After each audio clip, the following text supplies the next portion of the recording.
Hello, you wonderful people, and welcome to another episode of Not Too Comic Book. This being a show where I talk about TV shows that are adaptations of comic books. For today's episode, I'm going to talk about Kowloon Generic Romance Season 1, Episode 6. A lot of really interesting things went down in this episode, so let's break it down. So we opened up with Miyuki going to see his father, and it's an interesting conversation they have because his dad's kind of like, whatever you're planning with like the generic terror, go ahead, go off, do your thing. But if you fail, I've got my own plans in motion. And it seems, because they bring up the whole conversation about clones, which I was like, wait, is this about clones? Because Miyuki kind of shut that down like 2 episodes ago or something like that. Because when Gwen brought up the whole like, could she be a clone or something, talking about Reiko Kujirai, and it's like, but it's like specifically the conversation was about the mole, and he stopped. He was like, what? Because that shouldn't be possible. Once again, they haven't gone into it, but I'd assume like having something like a mole is such a genetic, like maybe it's considered like a genetic defect, and like when they make clones, they're making like, maybe it's just an anomaly that doesn't really happen when you're like artificially making something. So I don't know, but like her having a mole in the exact same place made Miyuki be like, well, she's not a clone then, and I was like wondering like why he was so certain about that, but it's like, because the theory was like generic terror was used for cloning, and they kind of confirm it there, like, oh, this is a clone thing going on. But then I thought it was interesting too, because like they ended up peeling, like his dad's grabbing onto his hand and then peels it back because it seems like he's wearing a glove or something. So I'm like, is he wearing like synthetic flesh? Like what happened to his body? Because now it's like, now they kind of focus on it later on about like the pain of like the tattoos being on his body. So now I'm wondering like, is like the tattoos and like the synthetic skin like to make himself seem more like his father's son? Because we find out, because I think it was him and Gwen, and someone else references it later. I think it's Dr. Wong brings up the whole like, oh, Miyuki's after revenge, and I guess it's specifically his dad, because we find out that his dad wants to use the clone. He wants to use the generic terror once it's kind of figured out. He wants to use it to bring back his dead son. But then like Miyuki's talking about like, oh, the poeticness of, well, yes, you will bring back your dead son exactly as they are, but the memories won't be intact. It's like you can't make memories. You can only basically only give back what was there. So it's like, yeah, you'll get your son back, but exactly as he was when he died. But like the memories are just going to be like, are you?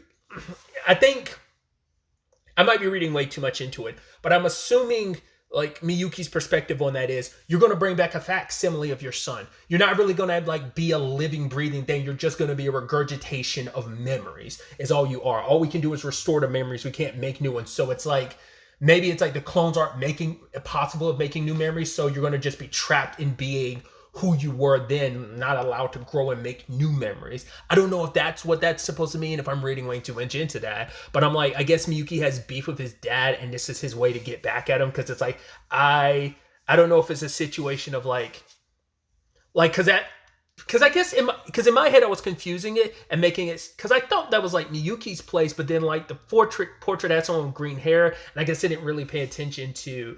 So, because I thought that was supposed to be Gwen. I thought that was like Gwen's house. Those were Gwen's maids. But it was like, no, those are Miyuki's. So like, at first I was like, wait, so is that supposed to be like Miyuki's older brother? And so like, he's the failure brother. Like he's the child that was never that important. His brother, older sibling. Like, well, it could also be like he had a younger sibling that was like touted, and because like there was only one child in the photo, if I remember correctly. So that's why I'm like, I don't know if that was like an older kid or not. And I wonder if that synthetic skin is supposed to be like, oh, I want to like when I'm interacting, like maybe he only wears it with his dad, or maybe he wears it all the time because maybe he's injured, and to kind of have like a fake skin, like a skin graft type of thing. But it's also peelable, like it can come off. So I don't know if it's meant to come off.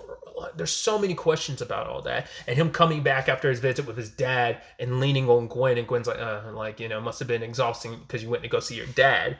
But they sleep together, and then the next morning he gets kicked out, which are like interesting because I guess this ties into the post-credit thing where we saw Miyuki watching as Gwen left.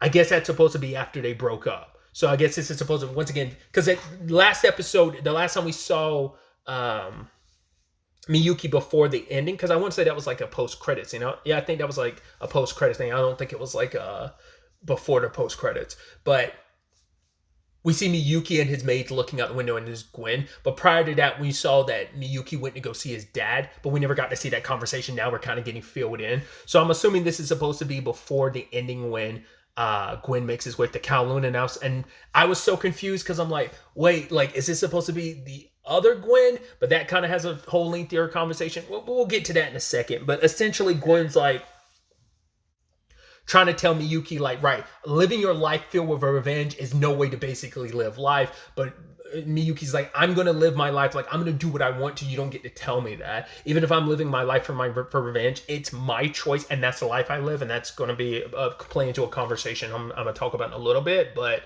yeah, Miyuki breaks up with him and Gwen's like, I love you, Miyuki, and kind of leaves. Because his dad did say, like, oh, I know about that dog that you've got following you. And so it's that whole, I think Miyuki wants to keep Gwen as far away from him because it's like, my dad knows about you. You were supposed to be my little secret. And now that my dad knows, that's one more thing my dad can use against me. And like in my path for revenge, I can't have any weaknesses. And you are a weakness that my dad knows about now. And he can't exploit and use you against me. It's that kind of like, I'm trying to save you from me and my fucked up family.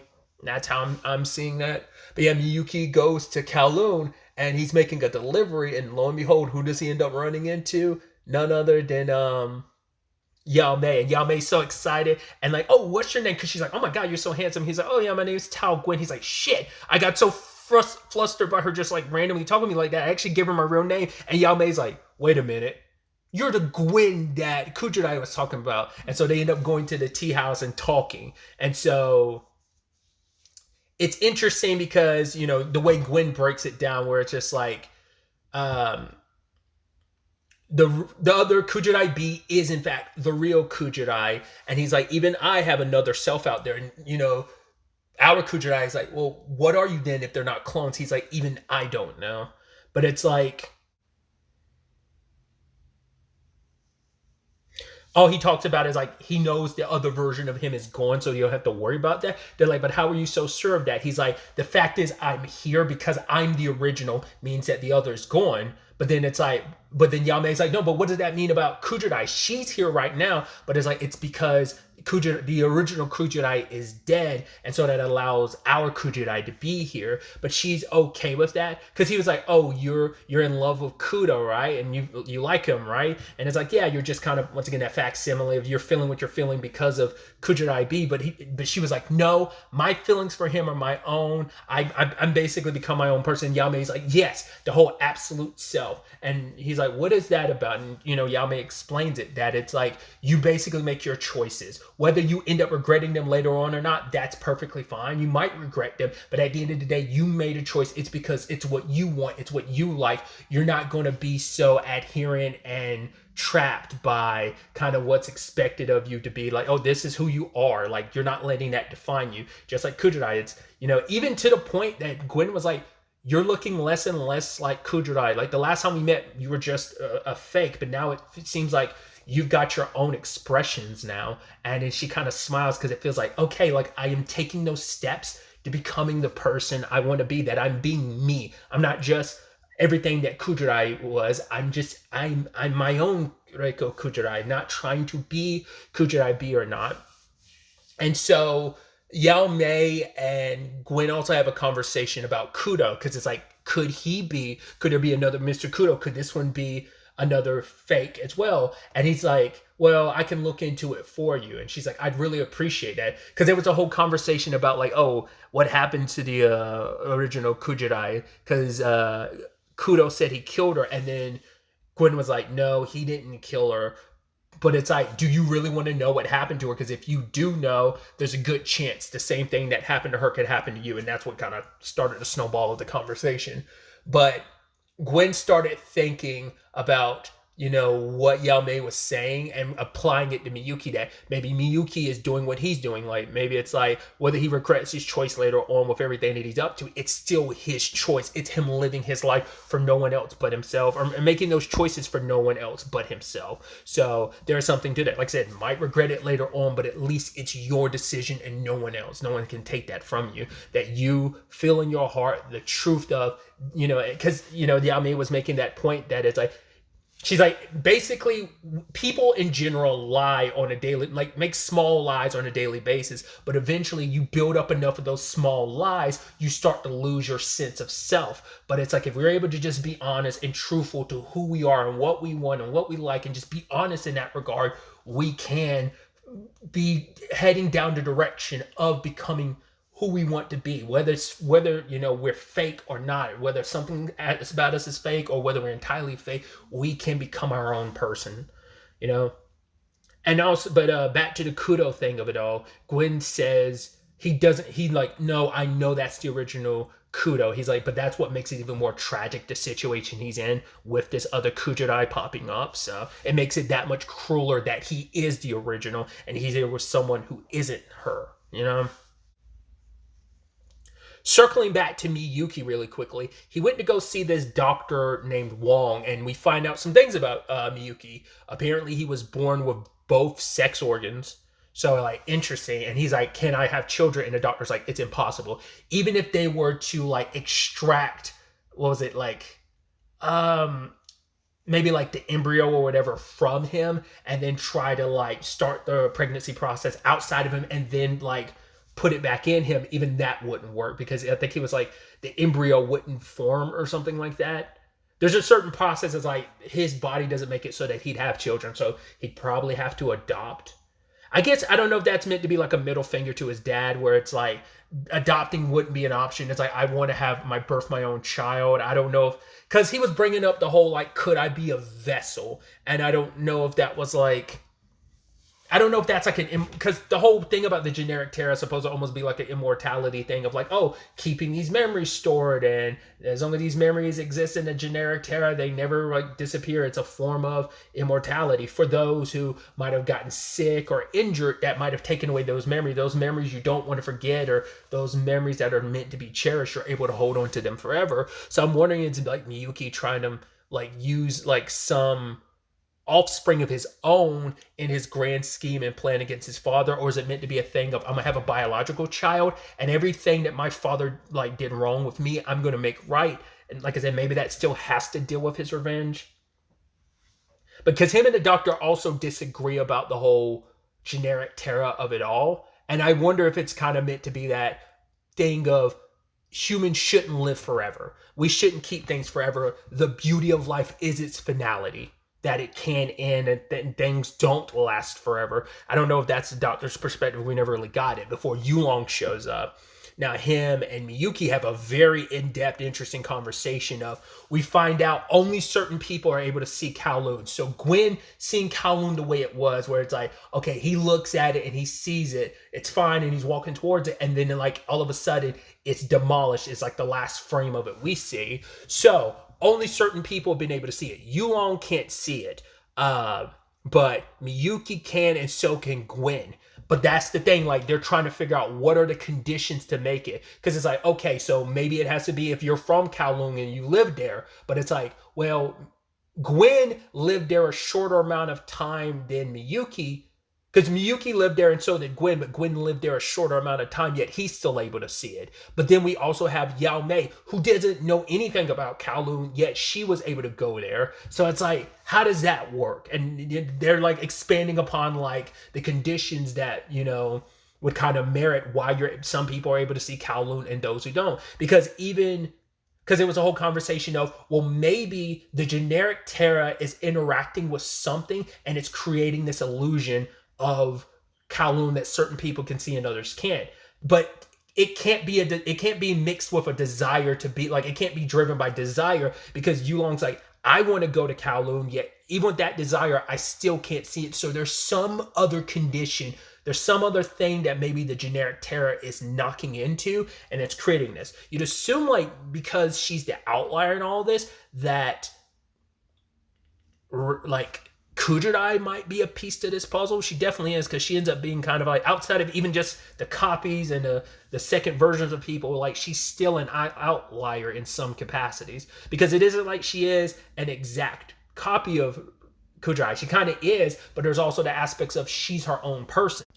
Especially when you tie that into that flashback that Gwen had of Kudo and Kujirai, where he brought her the second volume of that book, but she didn't want to read it because it was almost a thing of the way the story is now, it's perfect in my head, and basically that world will stay that way. It'll stay interesting and great, but the moment I read the second book, I don't think it's the exact thing, because my initial thought was, oh, does she not like endings? And she said something, her final line in that section was, I'm me, and basically I don't have my story doesn't have a ending or a sequel, which are like interesting. Even the whole thing of she's like, I don't want a pet, because she's like, if I have a pet, I can't move. And obviously she wants to travel, but our Kujurai, for one, wanted to read the sequel and find out what happens. Because they had that whole conversation of like, oh, are you worried that it's going to be boring? And she's like, no, not necessarily, but it's just, it's almost like that next book won't ever live up to what I would want the story to be. It's simply like, it's great as it is. And that's an interesting thing, because people do have that premise where they're like, if you watch a sequel, it ruins the original movie, even though it is a thing of the original movie will always be there, but it's still a thing of you now know the sequel exists. And so whatever happens there becomes a part of that story. And that thing that might have been great on its own, but you're like, oh, I wonder where the story went next. And you're dissatisfied with where it ended up. You're still stuck with that. Even though you can be like, I can pretend, but it's still like, there's a falsehood to that, and this is all about absolute self and stuff like that. So it's interesting too, because I wonder in retrospect, does Kudo regret reading the second book? Because he said like, yo, it was actually kind of boring, funny enough. So I wonder, did he read it because Kujurai wouldn't, or did he read it because Kujurai wasn't around anymore? A lot of thought processing stuff there to kind of think about on that front. But yeah, like I said, I was about to say, like, our Kujurai wants to read the book. She wants to see where it goes. And once again, we're seeing these little things where she's becoming her own person. She isn't like, she may look like Kujurai. There might be a lot of similarities, but she has started developing her own personality, like being herself, elements that make her not the other Kujurai. Like our Kujurai becoming more comfortable with herself, because she's like, stuff like nostalgia and all that, it kind of means nothing to her. That's been a conversation that's been broached before in the show. So she doesn't have those changes, those aspects to her. But then she's in love with a guy who is all about Kowloon. He loves nostalgia. He doesn't want anything to change. So someone who is changing, figuring themselves out, versus a guy she's in love with who basically wants to stay exactly the same, because it means not letting go of what was, And there's a deeper layered conversation to the whole like holding on to nostalgia and never willing to move on or let go. Bad thing, good thing. I think it can be seen as a bad thing, but I think there is a silver lining twinge of goodness you can find in it, but it puts them at odds. And even she's asking, I wonder what kind of life Mr. Kudo would want for himself, considering his approach and view on all of this. Because I want to say, going back to Miyuki and Gwen, if I remember correctly, Miyuki said that Gwen was kind of one of those last people to, because like, before Kowloon was demolished, everyone was forced to leave, and Gwen was like one of the last residents to stay behind. So I don't know if that means anything, if anything at all. And once again, it's going back to that whole like, what is it that, because what was his face? Yulong was kind of making this whole diatribe in parallel about basically bringing up feng shui, talking about like maybe the generic terrors in connecting with like some key, and the whole conversation of like maybe feng shui, there is scientific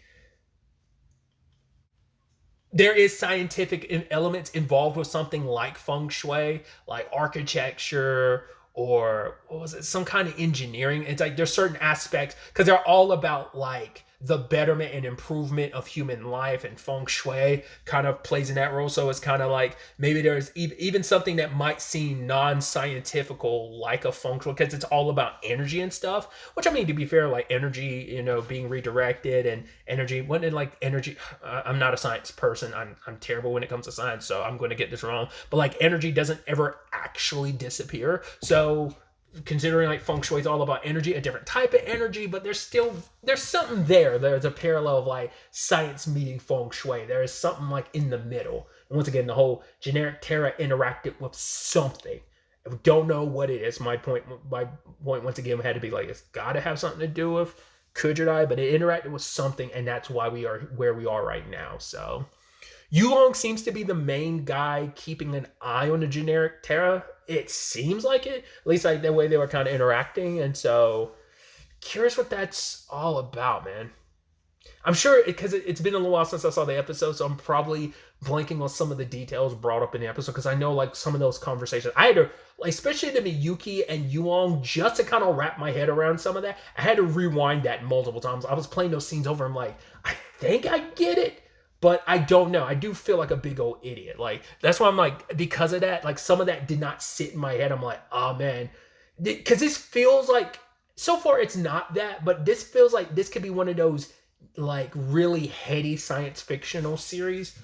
It might not be, but like the way my brain like processes things, it feels like I probably like overcomplicate things and read way too much into something. So that could make the science fiction way more headier than it actually is because I'm bringing too much to the table and overcomplicating when it's like a lot more simple. It feels like that sequence in particular, that's those scenes felt like that to me where I feel like it's me that's making this more difficult for myself rather than the series, but I don't know, man. Like I said, it feels like there's a lot of heady concepts in that conversation in particular, so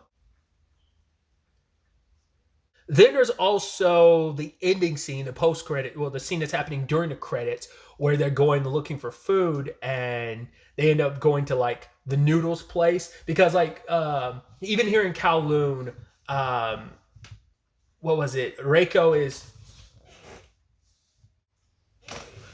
commenting on how a lot of food in Kowloon kind of has like a Chinese style to it.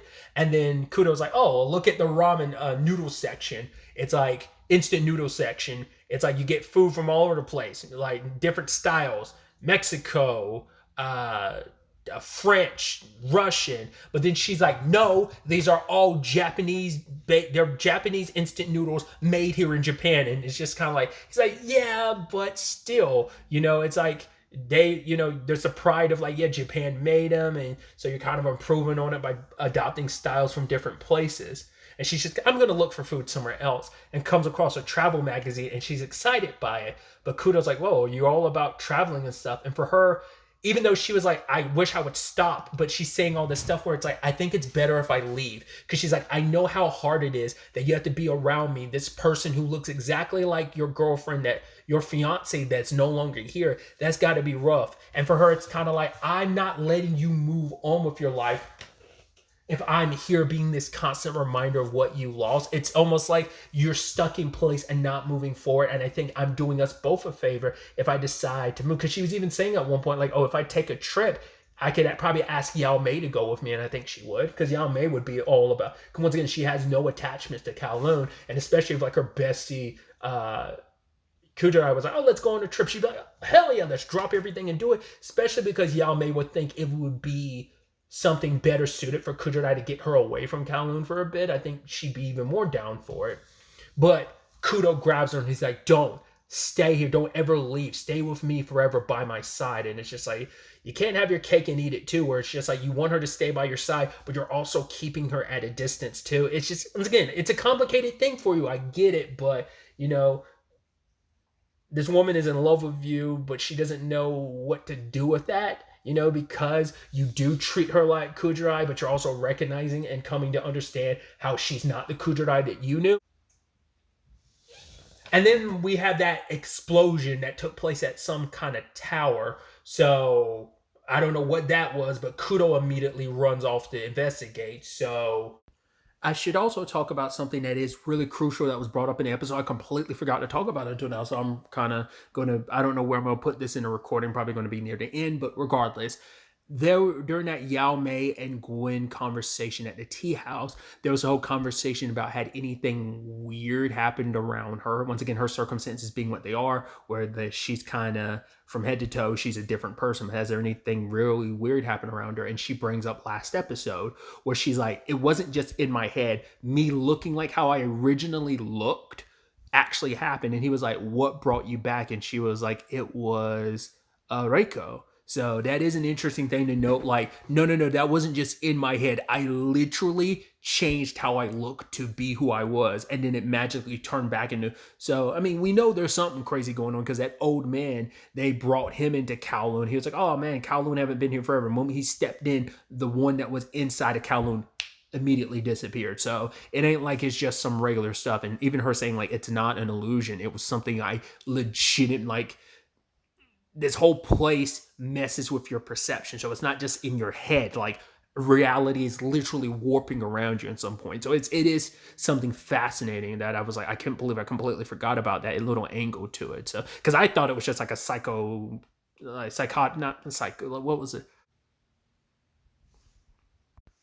Maybe the word I'm looking for is psychosomatic. Maybe I thought it was just like once again, just kind of like her kind of having like a reality break. I thought that's kind of what was happening, but it seems like no, she legitimately like changed into what she looked like initially. But yeah, so I just like I said, I just wanted to kind of add that in there because I completely forgot to talk about that. So we'll have to wait to see where all of this ends up taking us going forward into the next episode. But really, that's all I wanted to talk about. To the next time we meet, be happy, be safe, live life to the fullest, and enjoy it.